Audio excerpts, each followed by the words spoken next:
unsolved mysteries, unique history, unanswered science, baffling true crime, cryptids, the strange and unusual can all be found here. So, come out of the rain and follow us across the creaking floor, through the secret passage, into the realm behind the bookcase.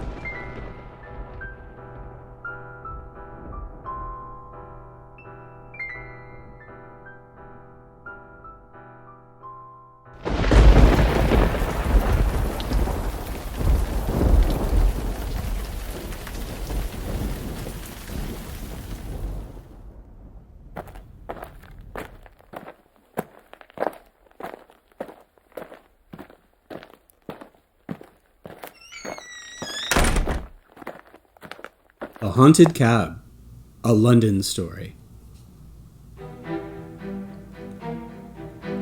If one speaks of haunted cabs, one is likely to be greeted with a cynical smile. Nevertheless, in a certain mews in London, there is an old and exceedingly dilapidated four-wheeler, which is treated as a valuable relic, and spoken of with awe and deference by the cabbies who visit the yard. This ancient wreck is time-worn and worm-eaten. Its cushions smell musty. Moths and mice have played havoc with its linings. And there is a vast hole in the roof that ventilates, in a most uncomfortable manner, its shabby interior. On certain nights, muffled moans and harsh cries may be heard by those who are daring enough to venture near it after dark.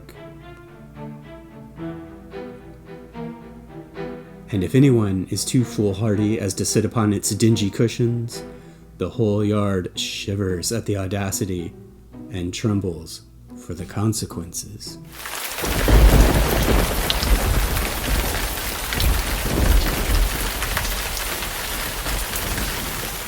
German ghouls, corpses converted to soap and explosives, dividends from death. The long-suspected belief that the Germans are distilling glycerin from the bodies of their dead and so obtaining some portion of their explosives is confirmed by a statement in La Belgique of Leyden in Holland, a translation appearing in The Times. The story, omitting some of the most repulsive details, is as follows. We have known for long that the Germans stripped their dead behind the firing line, fastened them to bundles of 3 or 4 bodies with iron wire, and then dispatched these grisly bundles to the rear.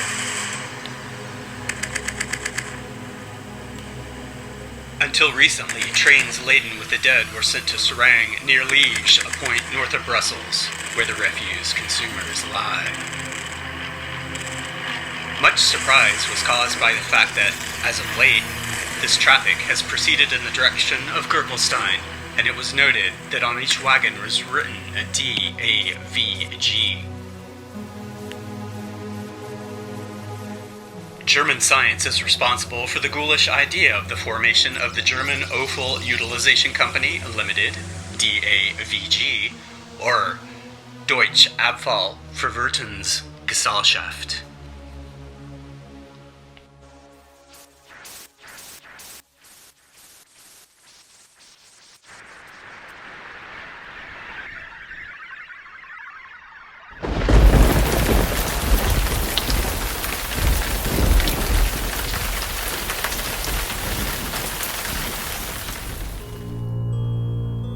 The monster lay in the sand, sunning himself, evidently oblivious to all surroundings.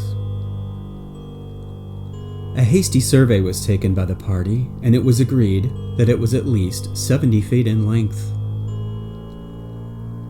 The head, as described originally by Egan, was shaped much like that of a dog, but Mr. Erst maintains that it bore greater resemblance to that of a sea lion, though several times larger.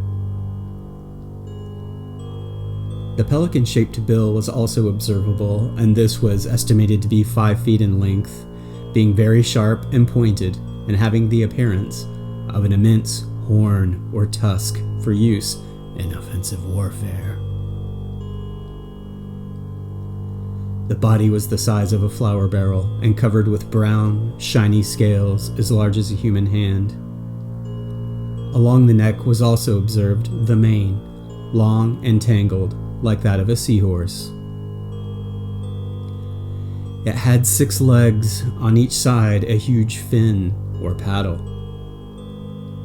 The tail was long and gradually sloping to the end, which was set off with a spreading, fan-like fin, and the edges of the tail were indented so as to give it the semblance of a double-edged saw.